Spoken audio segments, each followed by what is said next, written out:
오늘 선포되어질 말씀 신약성경 베드로전서 약간 구절의 변동이 있는데요, 1장 13절 한 절만 함께 합독하도록 하겠습니다. 베드로전서 1장 13절 말씀입니다.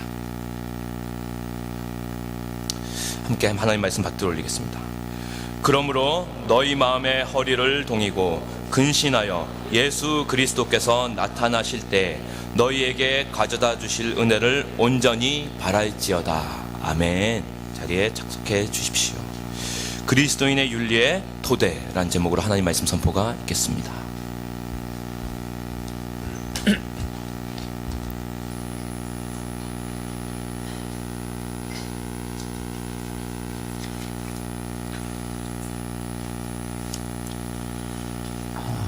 (1세기에) 로마 제국의 여러 속초에 흩어져서 나그네로 살아가면서 예수 그리스도를 믿는 그 신앙 때문에 고난과 핍박을 당하고 있는 성도들을 위로하고 또 격려하기 위해서 사도 베드로가 써서 보낸 편지가 지금 저희가 계속 함께 묵상하고 있는 베드로 전서입니다.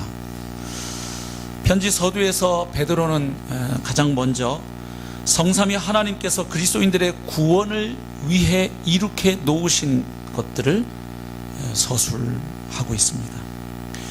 그렇게 함으로써 신자들에게 은혜로 주어지는 이 구원의 복이 얼마나 놀랍고 대단한 것인지를 역설하고 있습니다. 즉 예수 그리스도를 믿을 때 이미 주어진 구원과 장차 예수 그리스도께서 다시 오실 때에 받게 될 구원, 그리고 지금도 얻어가며 누리고 있는 그 구원의 영광스러움, 그리고 그 구원의 황홀한 기쁨을 서술한 것이지요. 결국 택하심을 받은 나그네라고 하는 이 성도의 정체성이 무엇인지를 설명하고 있는 것입니다.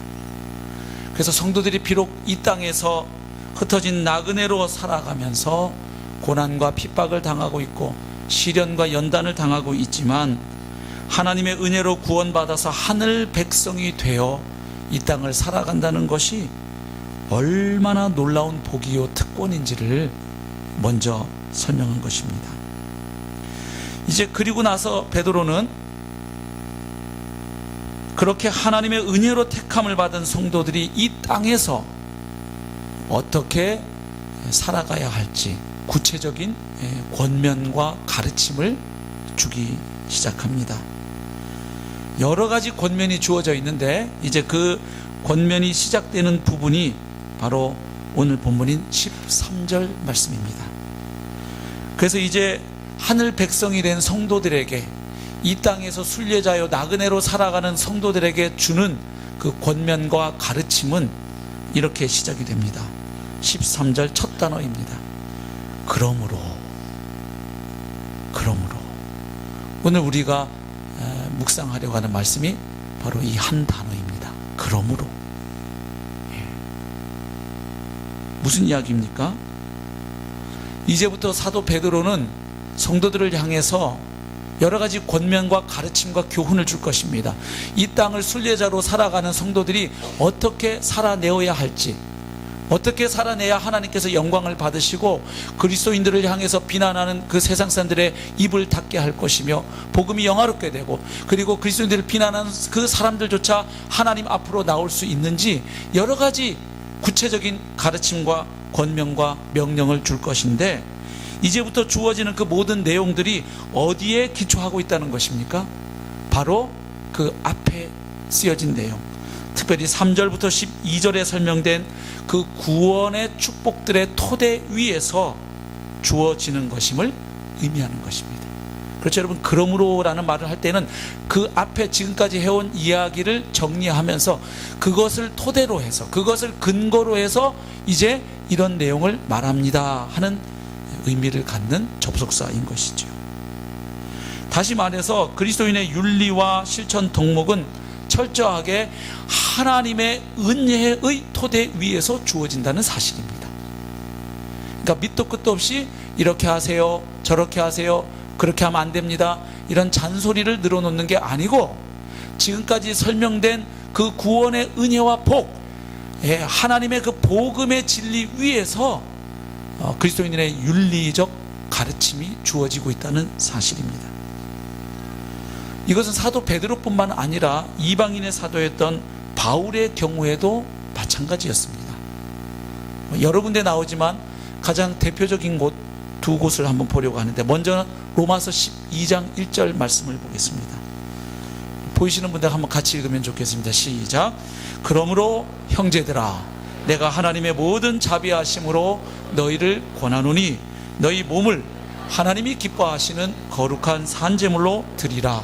이는 너희가 드릴 영적 예배니라. 아멘. 자, 여기 무슨 단어로 시작하고 있습니까? 그러므로. 그냥 우연히 나온 단어가 아닙니다. 1장부터 11장까지 복음의 진리를 아주 체계적으로 논리적으로 잘 풀어서 설명한 이후, 이제 12장부터는 그 복음에 합당한 삶이 어떤 것인지, 복음을 살아내는 것이 무엇인지, 복음을 받은 자는 이 땅에서 어떤 삶을 살아야 마땅한지를 권면하는 내용이 시작되는 부분이에요. 그런데 역시 첫 단어가 그러므로. 지금까지 여러분이 들은 그 복음이 이러함으로 이제 여러분들은 여러분의 몸을 하나님이 기뻐하시는 산제물로 드려야 합니다. 바로 그것이 복음을 받아들인 성도의 마땅한 삶이고, 그 삶은 바로 하나님이 기뻐 받으시는 영적인 예배인 것입니다. 그러면서 이제 구체적으로 가족관계, 직장생활, 교회 공동체에서는 어떻게 살아야 할지, 상사에게는 어떻게 대하는지, 부하에게는 어떻게 대하는지, 여러 가지 이제 그 복음이 적용되는 가르침을 주는 것이죠. 에베소서에서도 마찬가지 패턴을 보게 됩니다. 1장부터 3장까지 복음의 진리를 풀어 설명합니다. 특별히 예수 그리스도 안에서 성도들이 받게 된 그 하늘의 놀라운 신령한 복이 무엇인지를 설명하고, 그리고 그 성도들이 속하게 된 교회 공동체가 어떤 곳인지, 교회가 무엇인지를 풀어 설명합니다. 그리고 나서 4장 1절이죠. 그러므로 또 나오죠. 주 안에서 갇힌 내가 너희를 뭐하노니? 권하노니. 아까 로마서 12장 1절도 그러므로 형제들아, 내가 하나님의 모든 자비하심으로 너희를 뭐하노니? 권하노니. 에베소서 4장 1절도 그러므로 주 안에서 갇힌 내가 너희를 권하노니. 그러니까 뭔가 사도가 권면할 때에는 그 앞에 설명된 복음의 진리 위에 그것을 근거로 해서, 토대로 해서 어떤 권면을 주고 있다는 것을 볼 수 있죠. 너희를 권하노니 너희가 부르심을 받은 일에 합당하게 행하여 모든 겸손과 온유로 하고 오래 참음으로 사랑 가운데서 서로 용납하고 평안에 매는 줄로 성령이 하나 되게 하신 것을 힘써 지키라. 그러니까 오늘 베드로의 경우에도 바울의 경우에도 성도를 향하여 어떤 권면이나 가르침을 줄 때에는 그냥 밑도 끝도 없이 주는 것이 아니라는 사실입니다. 그 앞에 설명된 복음의 진리에 근거해서 어떤 권면을 주고 있다는 사실을 확인할 수 있습니다. 이것이 굉장히 중요한 패러다임입니다. 왜냐하면 종교와 복음의 결정적인 차이를 보여주기 때문입니다.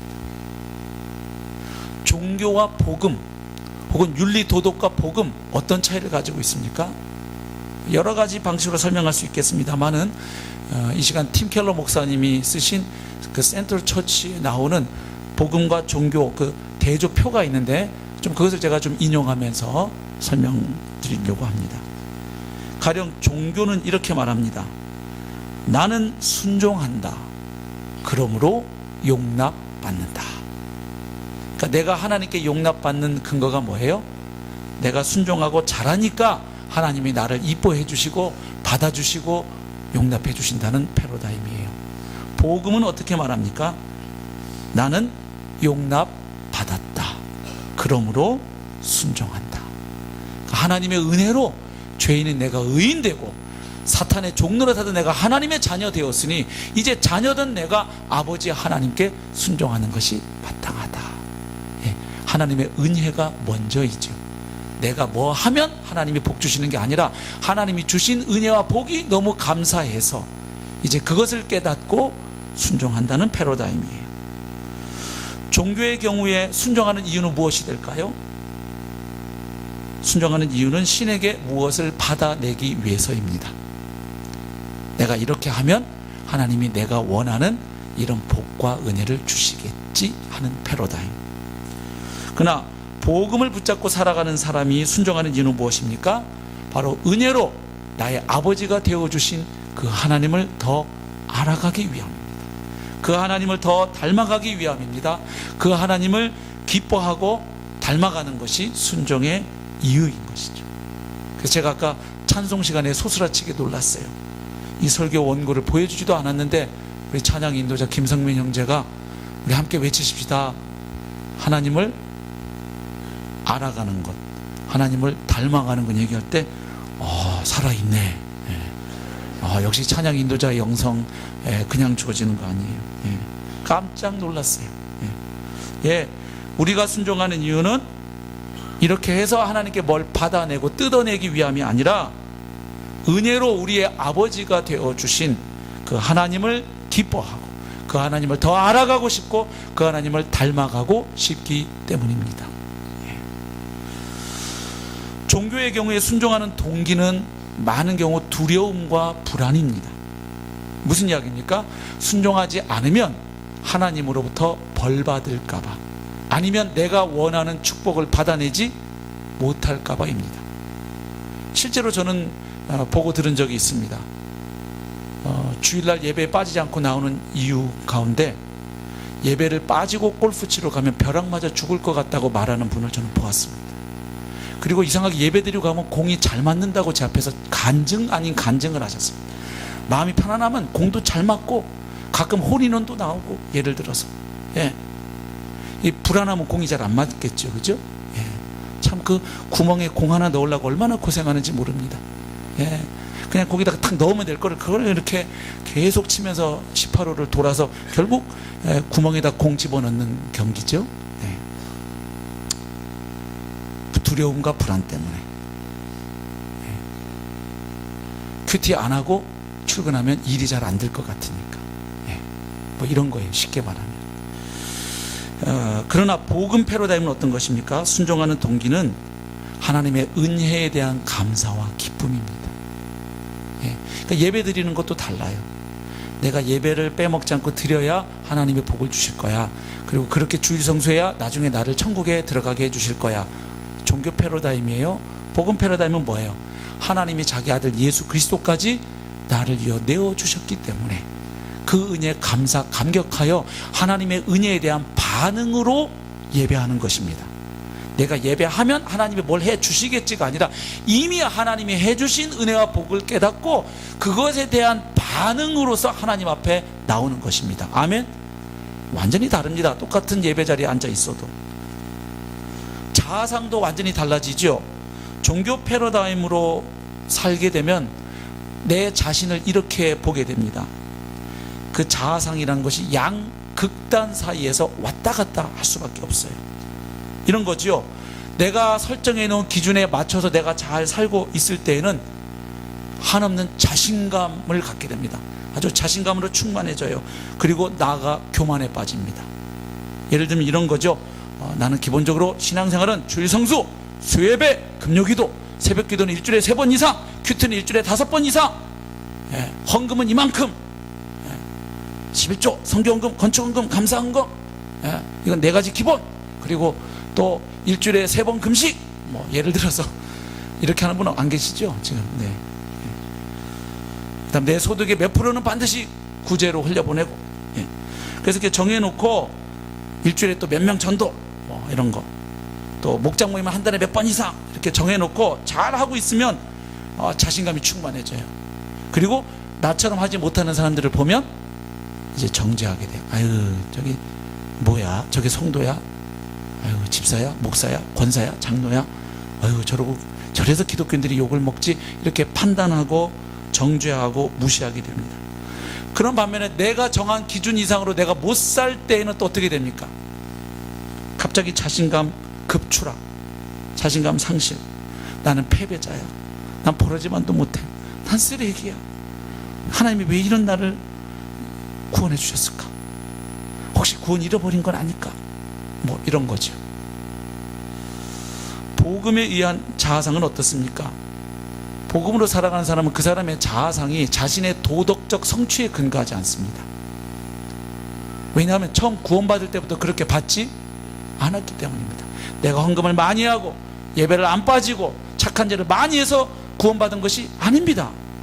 죄인 되었을 때, 하나님과 원수 되었을 때 하나님의 아들 예수 그리스도를 나를 대신하여 십자가에 죽게 하심으로 나의 죄를 대속하시고 그 예수 그리스도를 온전히 철석같이 믿고 의지하는 믿음 하나 보시고 은혜로 구원해 주신 것입니다. 그러므로 내가 나를 바라보는 기준이 내가 큐티를 몇 번 하니까, 헌금을 얼마 하니까, 1년 동안 전도를 몇 명 하니까 그것에 근거해서 나를 바라보는 것이 아닙니다. 복음 앞에 서면 항상 두 가지 생각을 안 할 수가 없어요. 하나는 내가 죄인이라는 사실입니다. 어떤 죄인입니까? 하나님의 아들이 나를 대신하여 죽어야만 할 만큼 나는 큰 죄인이었다는 사실을 늘 기억합니다. 그래서 겸손할 수밖에 없습니다. 그러나 그 겸손이 자기 환멸과 자기 학대로 이어지진 않습니다. 왜냐하면 또한 복음은 이렇게 말해주기 때문입니다. 너는 그토록 큰 죄인이고 멸망할 수밖에 없는 자였지만, 하나님의 심판을 받아 마땅한 자였지만, 그러나 하나님이 너를 너무나 사랑하셔서 자기 아들을 너를 위해 내어주셨다는 것이 복음이기 때문입니다. 그래서 나를 어떻게 바라보느냐? 하나님이 나를 사랑하셔서 자기 아들을 십자가의 화목제물로 내어줄 만큼 나는 사랑을 받은 자입니다. 존귀한 자입니다. 죄인인 나를 하나님은 의인이라 칭하시고 창기와 같은 나를 그리스도의 신부라고 부르십니다. 하나님의 유업을 상속할 상속자, 자녀라고 부르십니다. 쉽게 말하면 하나님 나라의 왕자, 공주라는 것입니다. 그래서 복음으로 나를 바라보면 한편으로는 겸손해지지만 한편으로는 한없이 당당해집니다. 나의 어떠함에 기초한 당당함이 아니라 하나님의 은혜에 의한 자신감이에요. 그래서 다른 사람들이 나를 무시해도 그것 때문에 한 달을 잠 못 자고 이런 일은 잘 안 생겨요. 복음으로 계속 걸어가면. 사람이니까 누가 무시하면 열은 받고 마음이 상하죠. 그런 감정도 전혀 안 생기면 조금 그분은 이 감정을 한번 이렇게 검사 받아볼 필요가 있어요. 감정 자체는 그렇게 느낄 수 있지만 그것에 계속 사로잡히도록 자기를 방치하지 않아요. 왜요? 그가 나를 무시해도 하나님이 나를 존귀한 자로 보시니까요. 그것을 결론으로 삼는 것입니다. 그게 믿음이에요. 내 감정을 따라가는 것이 아니라 말씀을, 복음을, 선포된 진리를 결론으로 삼고 받아들이는 것이 믿음입니다. 그래서 내가 사랑받는 자임을 확신하는 거죠. 종교로 살아가게 되면 윤리와 도덕을 통해서 의로워지려고 합니다. 내가 적선을 많이 하면, 내가 가난한 사람 많이 도와주고 기부 많이 하면, 교회 헌금 많이 하면, 내가 어려운 사람 많이 도와주면 내가 의로워질 거야. 그리고 내가 과거에 지은 죄가 그걸로 씻어질 거야. 이게 종교 패러다임이에요. 그러나 복음 패러다임은 무엇입니까? 하나님의 은혜로 내가 의로워졌기 때문에 이제 그 신분에 걸맞는 삶을 사는 것입니다. 그래서 이 종교 패러다임으로 살게 되면 어떤 행동의 변화를 시도할 때 다분히 도덕주의적 접근을 하게 됩니다. 그러니까 행동을 변화시키려고 할 때 도덕의 기초에서, 윤리의 기초에서 변화를 시도하는 것입니다. 가령 여러분, 정직한 것은 좋은 것입니까? 나쁜 것입니까? 좋은 것이죠. 이건 세상에서도 좋은 것이라고 말하고 성경에서도 좋은 것이라고 말하는 가치입니다. 그런데 이 다른 사람에게 정직이라는 가치를 심어주는 그 방식을 한번 좀 생각해 보십시다. 우리에게 익숙한 패턴이 뭐냐면 두려움과 교만에 기초한 방식이에요. 자, 두려움은 이런 것입니다. 만약 당신이 계속 거짓말을 하게 되면 하나님과의 관계나 다른 사람들과의 관계에서 어려움을 겪게 될 것입니다. 그러므로 정직해야 합니다. 또 당신이 계속 거짓말을 하면 당신은 결국 양치기 소년이 되어서 당신이 무슨 말을 해도 사람들이 당신을 믿어주지 않게 될 것입니다. 당신의 신용이 추락할 것입니다. 그래서 당신은 사업을 제대로 할 수 없을 것입니다. 여러 가지 어려움을 겪게 될 것입니다. 이게 두려움에 기초한 방식이에요. 정직하지 않으면 너에게 이런 손해가 미치니까 정직해라, 이런 거죠. 교만은 무엇입니까? 인간의 자부심을 자극하는 것이죠. 당신이 거짓말을 하면 결국 아주 습관적인 거짓말장이처럼 끔찍한 사람이 되고 형편없는 사람이 되는 건데, 당신은 적어도 그런 사람은 아니잖아요. 그런 못된 사람들보다는 당신은 꽤 그래도 알고 보면 꽤 괜찮은 사람이고 훌륭한 사람 아닙니까? 그러니까 그러면 안 되지 않겠어요? 이런 접근 방식이에요. 결국 이 도덕주의적 행동 변화는 크게 보면 두 가지 그 요소가 있어요. 하나는 처벌의 공포에 기초하는 거예요. 당신이 그렇게 계속 행동하면 어려움을 겪게 됩니다. 벌 받게 됩니다. 감옥에 가게 됩니다. 사람들이 당신을 인정해주지 않게 됩니다. 금전적인 손해를 보게 될 것입니다. 뭐 이런 이야기죠. 또 하나는 교만한 마음이에요. 당신은 그렇게 되면 거짓말장이가 될 거예요. 근데 그런 사람처럼 살고 싶어요. 당신 그런 사람 아니잖아요. 이 자부심에다가 호소하는 거죠. 이런 것에 기초해서 행동을 바꾸려고 하는 겁니다. 또 행동을 바꾸라고 요구하는 것이죠. 근데 여러분, 처벌에 대한 두려움이나 자기 자신에 대한 이 쓸데없는 근거가 없는 자신감, 교만함은 본질적으로 자기 중심적인 동기들이에요. 근본적인 동기부여가 이런 방식이니까요. 나중에 도움이 되니까 정직하게 사시죠. 예. 당신한테 도움이 된다니까요. 그게 이런 방식이죠. 그래서 잘못을 행하려는 우리의 그 나쁜 경향성을 억제하고 이렇게 억누르고 제어하기 위해서 뭘 강조하느냐? 우리의 의지를 강조하는 거예요. 그리고 우리 선한 자아를 부추기는 거죠. 그래서 사람을 결국은 더욱 이기적이 되게 만들어요. 왜? 그 선을 행하는 목적이 뭐니까? 누구를 위한 거니까? 나를 위한 거니까요. 예. 자신의 행동을 바꾼다면 스스로 구원할 수 있다, 이런 패러다임이에요. 결국 계속 나가면 자기 구원의 패러다임으로 갑니다. 내가 이렇게 하면 복을 받는다, 구원을 받는다, 하나님의 인정을 받는다, 이런 패러다임이지. 그러니까 도덕적으로 살아야 하는 그 가장 주된 이유가 무엇이 되냐면 벌을 피하는 것, 벌을 피하기 위해서, 혹은 나의 자존감을 지키기 위해서. 나는 적어도 그런 쓰레기는 아니니까, 적어도 나는 지금 밤잠 못 자는 누구들처럼 성추행, 성희롱, 성폭행으로부터는 나는 그래도 적어도 자유로운 사람이니까, 나는 걔네들하고는 급이 다르지. 이 자존감, 자기 구원을 위한 것이기 때문에 자기 이익을 위해서 도덕적이 되라고 배우는 것이죠. 우리가 그동안 세상에서, 심지어는 교회 안에서도 익숙하게 들어온 내용들이에요. 그래서 구원받은 성도들도 적지 않은 경우 이런 패러다임으로 살아가요. 신앙생활을 해요. 그래서 성도로서 죄 짓지 않는 이유, 나는 룸살롱이 안 갈 거야, 나는 탈세 안 할 거야, 나는 직장에서 여직원들 막 인격 무시하거나 성희롱 발언 안 할 거야, 성추행 안 할 거야. 또 적극적으로는 난 예배 열심히 드릴 거야, 봉사 열심히 할 거야, 헌금할 거야, 가난한 사람 많이 도와줄 거야, 나는 내 가족들을 아끼고 사랑할 거야, 교회를 위해서 난 열심히 봉사할 거야, 뭐 이렇게 하지요. 그 하는 것 자체가 나쁜 것은 아니지요. 그런데 하나님의 법을 지키기 위해서 시간을, 또 돈을, 다른 많은 것들을 희생하는데 그 동기가 실상 하나님이 자신을 축복하게 만들려고 그렇게 할 수 있다는 겁니다. 말하자면 하나님과의 거래입니다. 하나님, 내가 이렇게 하는데도 복을 안 줄 거예요? 그러면 무슨 당신이 신이에요? 이런 생각이죠. 내가 이렇게 1년 365일 새벽마다 새벽 제단을 쌓고 기도하는데 1,000번째 막 이러면서 하는데, 내가 52주 주일 성수 다 하고 목장 모임 한 번도 안 빠지고 교회 전도 프로그램 다 나가고 중보기도 자리 다 나갔는데, 이런데도 하나님 내 기도 안 들어주실 거예요? 우리 자녀 대학 합격 안 시켜주실 거예요? 우리 남편 이번에 승진 안 시켜주실 거예요? 이 병, 암 이거 안 고쳐주실 거예요? 이런 패러다임이죠.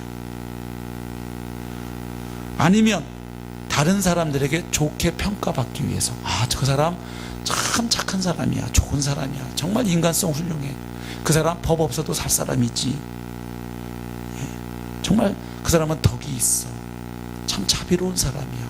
참 온유한 사람이야. 아, 정말 참 괜찮은 사람이야. 참 매력 있는 사람이야.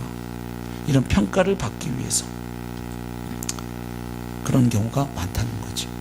결국 하나님 자체를 사랑하고 있는 것이 아니죠. 그래서 어제 새벽 늦게까지 잠이 안 와서 이 생각 저 생각 하다가 이 말씀을 또 어느 순간에는 묵상하면서 제 자신도 돌아보니까 지금도 여전히 복음을 충분히 안다고 말할 수 없고 살아낸다고 말할 수 없지만 지금보다도 더 복음을 모를 때의 제 모습을 좀 떠올려 보았습니다.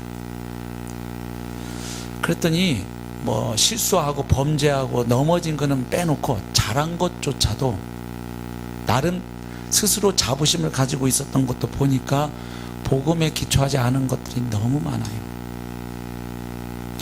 가령 신혼여행 때 아내하고 약속을 해가지고 지금까지 그래도 지켜오고 있는 약속이 싸우더라도 하루 밤을 넘기지 말자. 이 약속도 그냥 한 게 아니라 신혼여행 가서 바로 싸워서 한 약속이에요. 제 결혼식 때 신랑 입장하면서 결심하고 가지고 있던 로망이 하나 있었어요. 하나님이 허락하신다면 50년 동안 부부싸움 한 번도 안 하고 행복하게 잘 살다가 50주년 금혼식을 맞이하는 은혜를 주신다면 그날 나는 허연 머리로 다시 턱시도를 입고 아내는 다시 그 순백의 웨딩드레스를 입고 아내를 향하여 사랑의 세레나데를 불러주면서 다시 청혼하는 게 제 로망이었어요. 언제 깨졌느냐? 신혼여행 가서 첫날 깨졌어요. 예, 제가 팁을 잘못 줬어요. 외국으로 갔는데 한국 돈을 달러로 바꾸고 달러를 그 나라 돈으로 2번 바꾸니까 수학 잘 못하는 제가 통상 주는 팁에 10배 이상을 벨보이에게 줬어요. 어쩐지 그 벨보이가 호텔에서 저만 만나면 인사를 90도로 하더라고요. 그래서 돈을 아끼기 위해서 사실 제주도 신혼여행 가보다 훨씬 싼 데로 갔거든요. 외국이지만. 그래서 그날 돈 쓴 걸 아껴보려고 오늘 얼마 썼나 따지는데 이 죄가 두통이 난 거예요. 아내에게. 그래서 뭐 이렇게 뭐라 그래서 제가 결국 이제 제가 돈 10,000원 정도 준 거예요. 근데 그 사람이 보통 받는 팁은 한 1,000원 미만인데 10,000원 받았으니까 많이 받는. 제가 신혼여행 가서 돈 많아 쓸 수도 있지 뭘 그래갖고 이렇게 남편을 잡냐고 이렇게 돈에 이렇게 쪼잔하게 그러지 말자고 그랬더니 아내가 땅을 파보세요. 돈 10,000원이 나오는가 그렇게 낭비하고 사시나요? 이래가지고 말하다 보니까 이혼 도장 찍게 생겼어요. 당신네 집은 뭐 이러면서 이제 그래서 제가 위기의식을 느껴서 안 되겠다. 이거 신혼여행 가서 첫날부터 이게 뭐냐 해서 화해를 급히 하고 우리 이러다가 내 꿈이 깨졌다.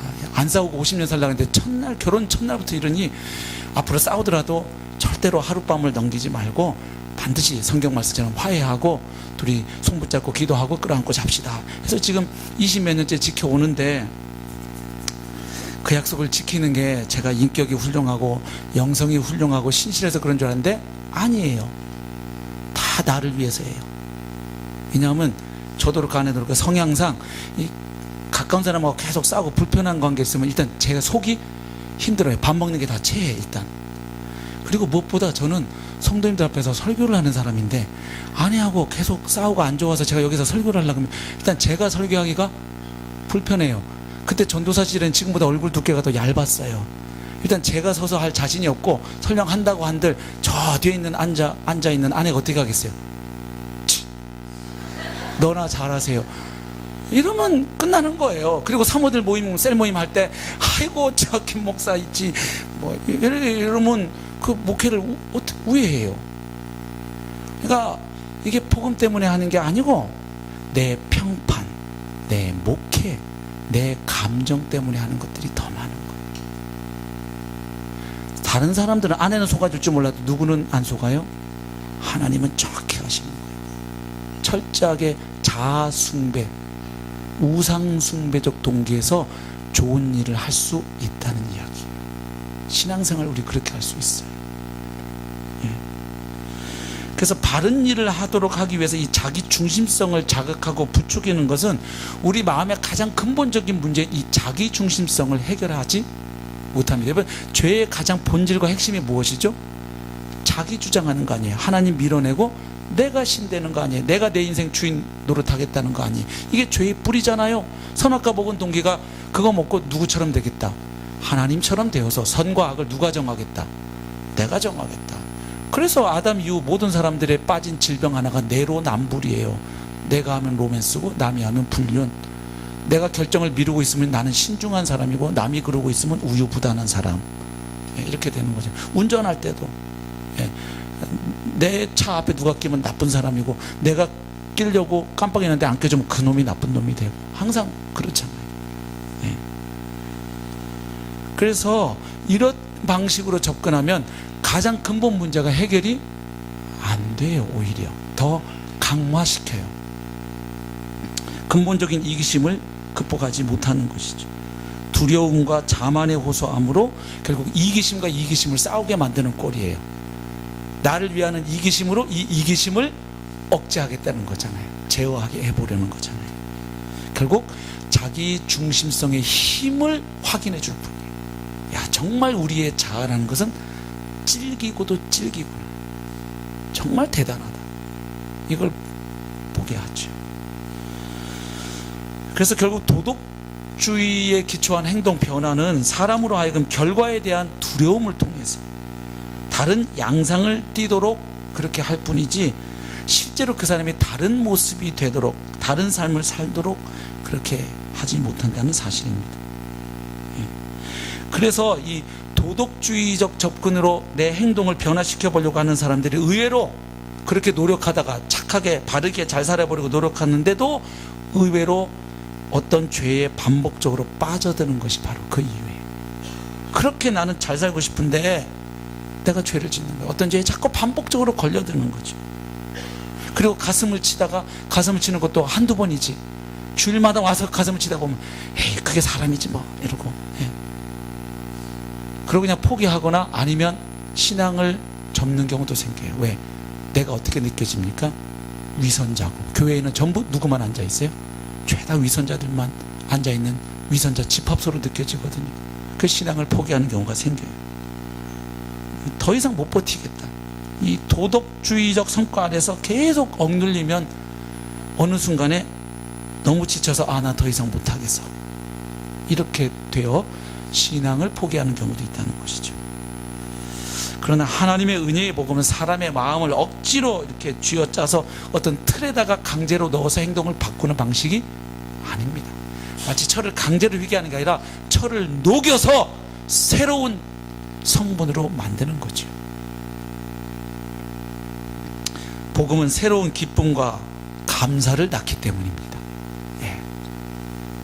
자, 도덕주의에 기초한 행동 변화를 말씀드렸는데 복음에 기초한 행동 변화는 어떤 방식일까요?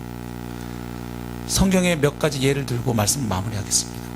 사도 바울이 그리스도인들에게 어떤 행동을 요구하거나 권면할 때에 그것을 요구하는 근거가 무엇인지를 한번 살펴보려고 합니다. 당연히 아까 말씀드렸지 복음의 기초에서 하는데 구체적인 사례를 한번 살펴보려고 합니다. 먼저 고린도 후서 8장 9장에 가보시면 사도 바울이 어려운 교회, 경제적으로 아주 어려운 교회의 성도들을 도와주기 위해서 헌금합시다 이런 이야기를 해요.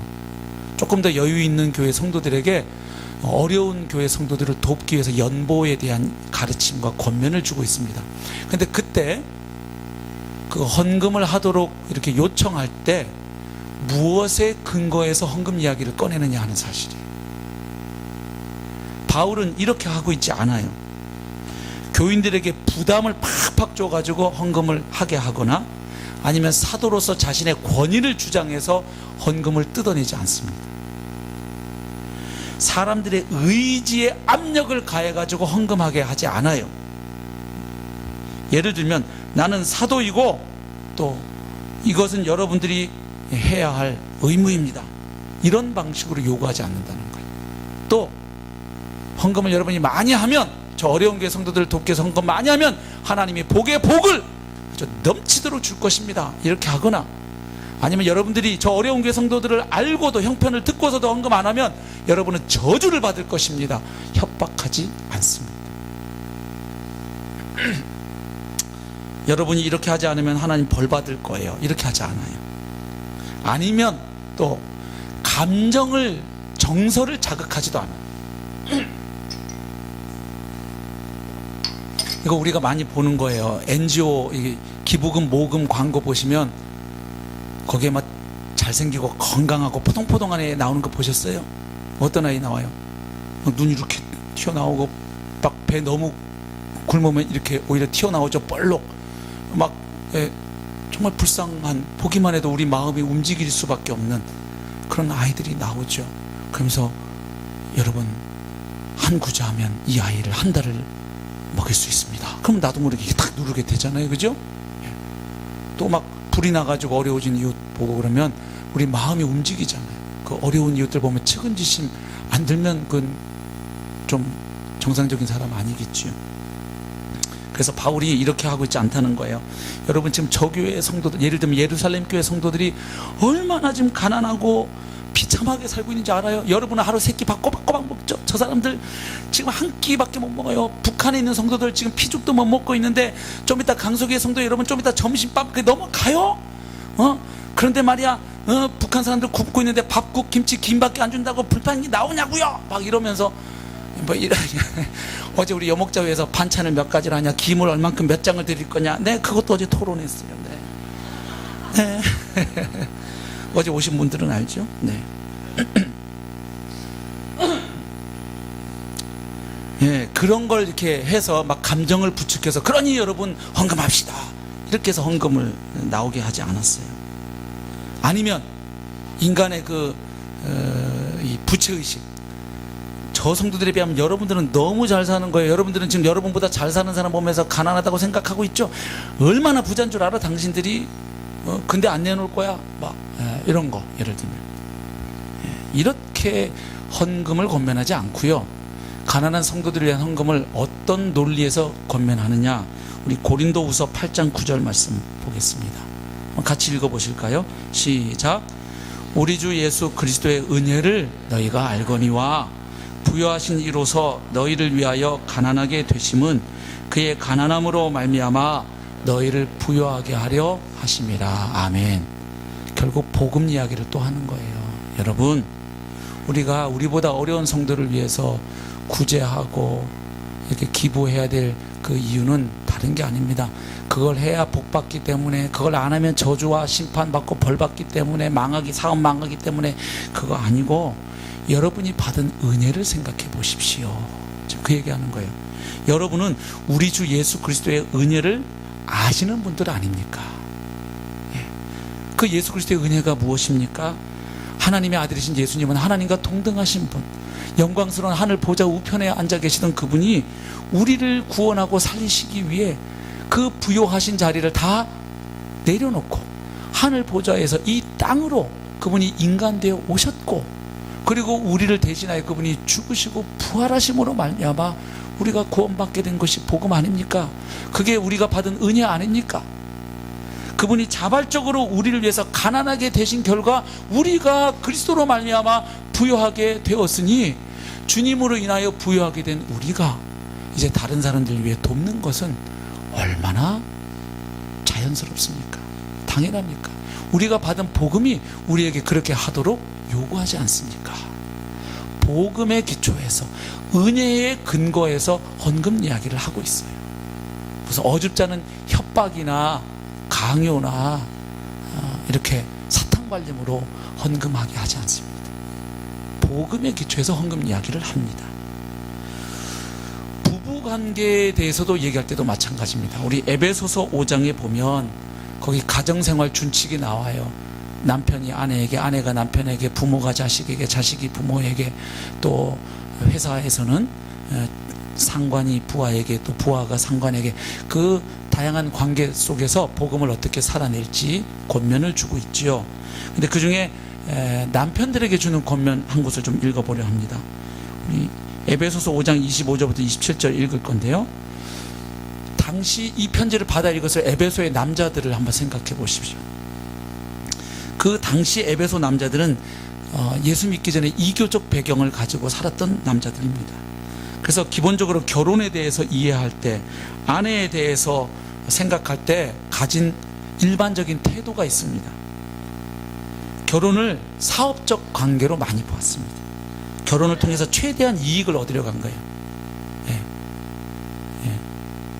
예를 들면 부잣집 딸하고 결혼해가지고 뭐 내 사업에 도움을 받는지, 아니면 더 심한 경우에는 이 2000년 전 이 무렵에는 남성들이 여성을 바라보는 시각이 아주 왜곡되어 있었어요. 여성을 남성의 소유물 정도로 보는 경우가 많았어요. 예.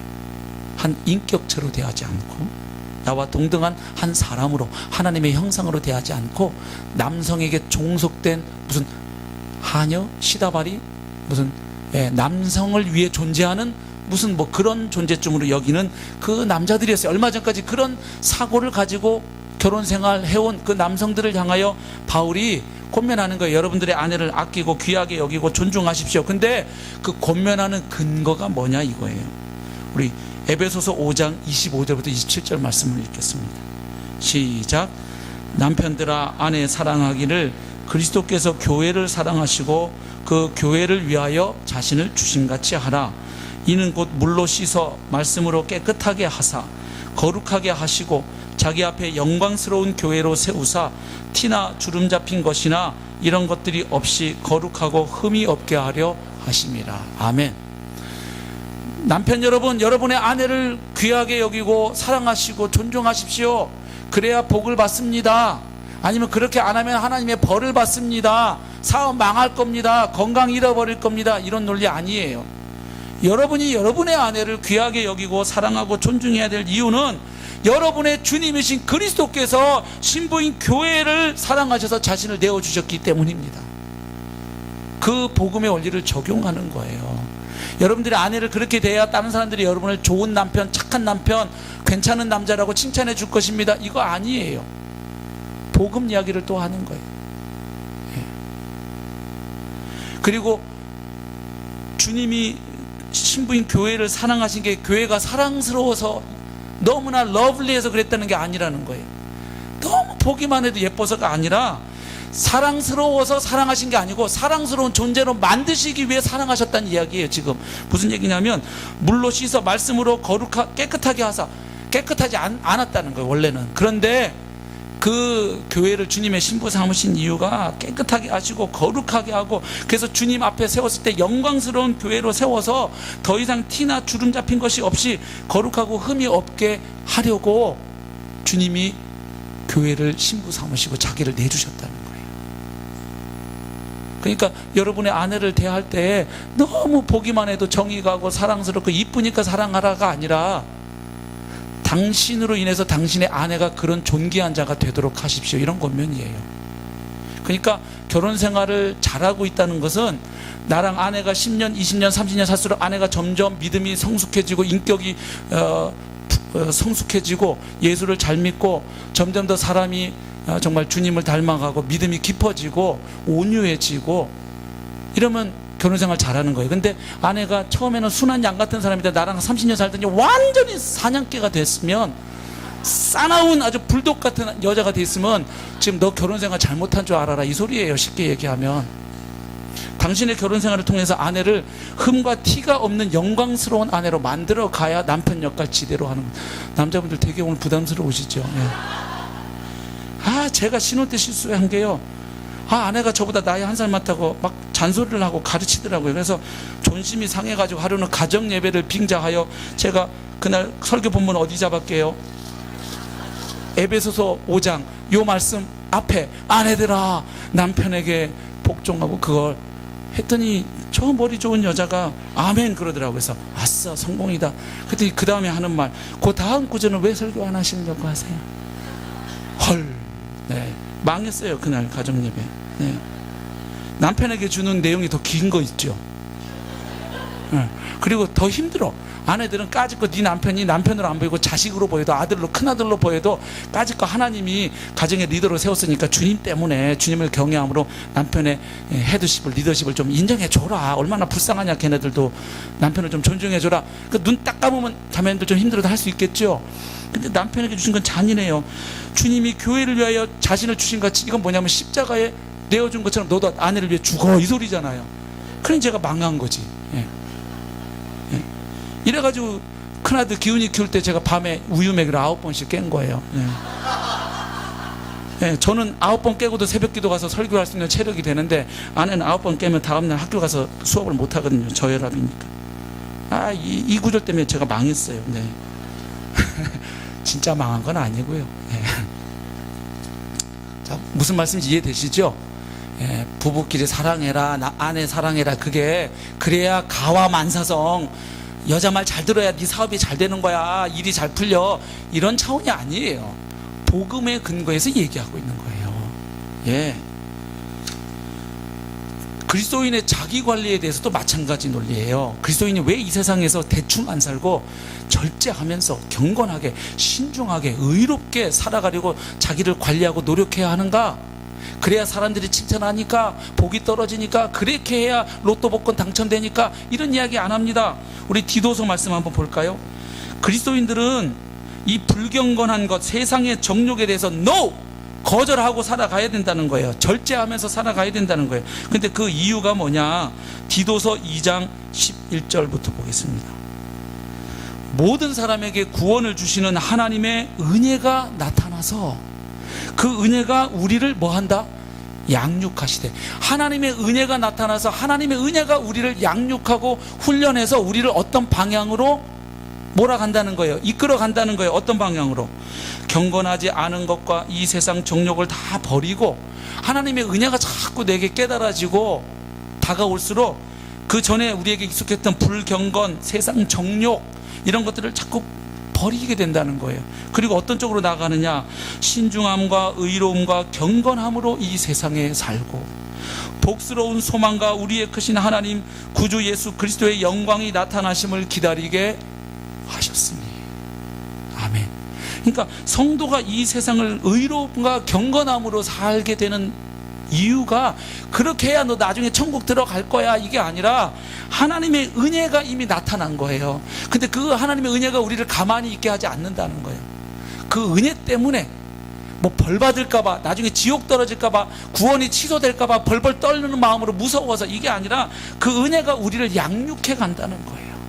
그래서 의로움과 경건함으로 그렇게 해서 구원받으려는 게 아니라 하나님의 은혜로 구원받은 게 너무 감사해서, 그게 너무 행복해서, 좋아서, 그 주님이 기뻐하시는 삶이 의롭고 경건한 삶이니까. 그리고 자녀된 사람은 아빠를 닮는 게 당연하니까 하나님의 자녀 삼아주셨으니 이제는 자녀답게 점점 아버지 흉내를 내겠다는 거죠. 그러면서 디도서 3장 5절에서는 우리를 그렇게 양육해가는 은혜라는 게 무엇인지를 이렇게 설명하죠. 한번 같이 읽어보실까요? 시작. 우리를 구원하시되 우리가 행한 바 의로운 행위로 말미암지 아니하고 오직 그의 긍휼하심을 따라 중생의 씻음과 성령의 새롭게 하심으로 하셨나니. 아멘. 은혜라는 게 뭐예요? 거래가 아니라는 거예요. 우리가 이렇게 하니까 그거 보고 아유 이쁘다, 그래 너는 교회 100억 헌금했으니까 너 같은 애는 내가 구원해 줘야 되겠다, 그래 너는 하나님 백성, 이러면 그게 무슨 은혜로 인한 구원이에요? 자기의 자기 공로죠.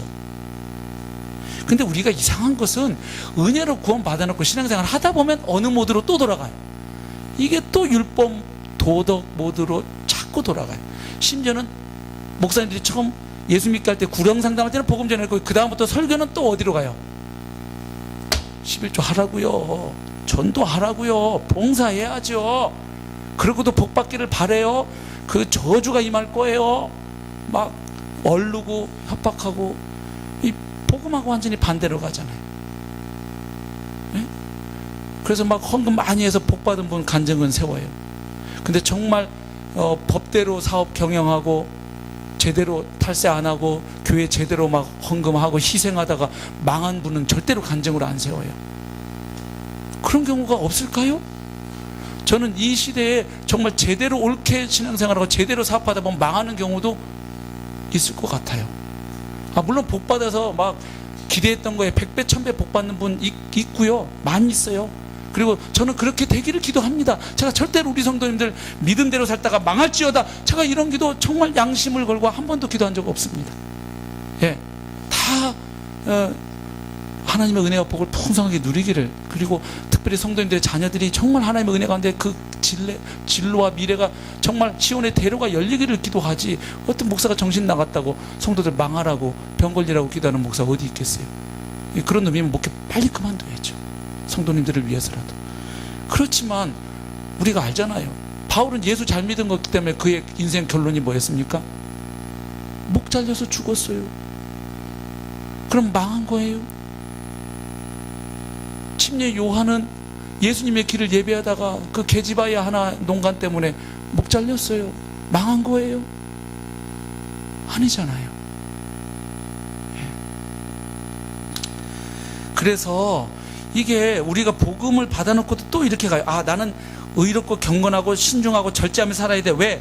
그러면 그렇지 않으면 하나님이 나를 좋게 안 볼 거니까. 그렇게 만약에 내가 그렇게 안 하면 내가 소속되고 싶은 그룹에서 나는 왕따 당하고 이게 배제될 거니까. 또 내가 그렇게 하면 혹은 그렇게 안 하면 하나님이 내가 원하는 건강, 부요, 행복 안 주실 테니까. 아니면 하나님이 나를 지옥에 보내실지 모르니까. 아니면 사람들이 나를 욕할 거니까.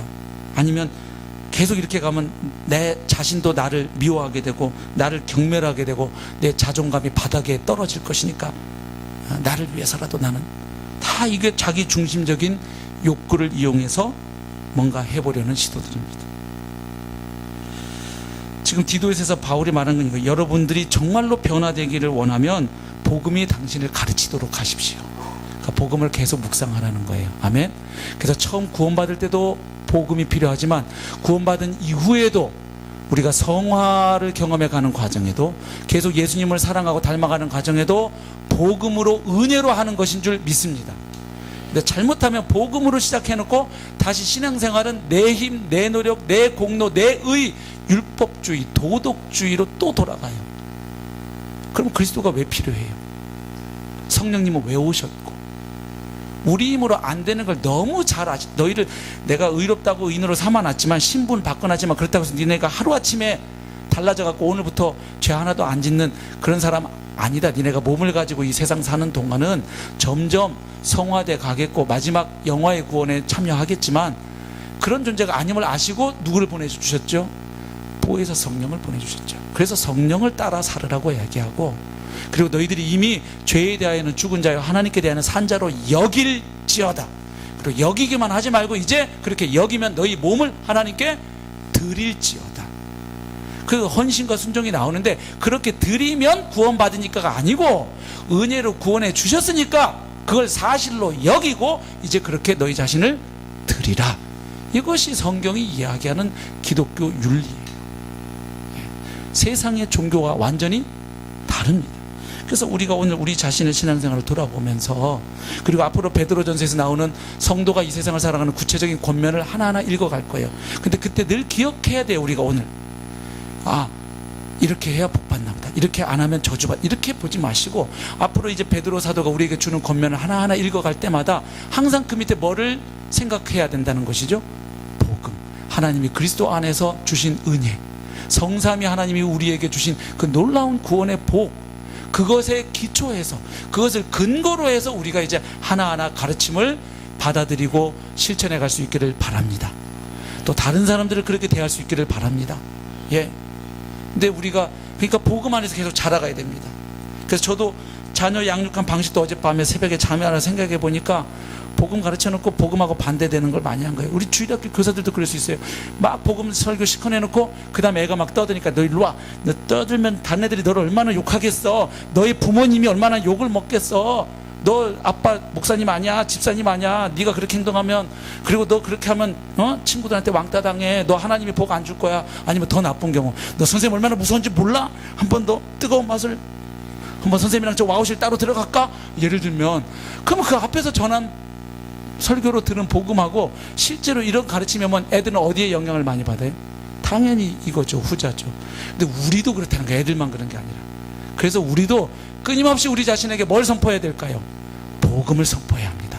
매일 복음으로 돌아가고 복음 안에서 전진하는 저와 여러분 되시기를 축복합니다. 우리 함께 찬양하겠습니다.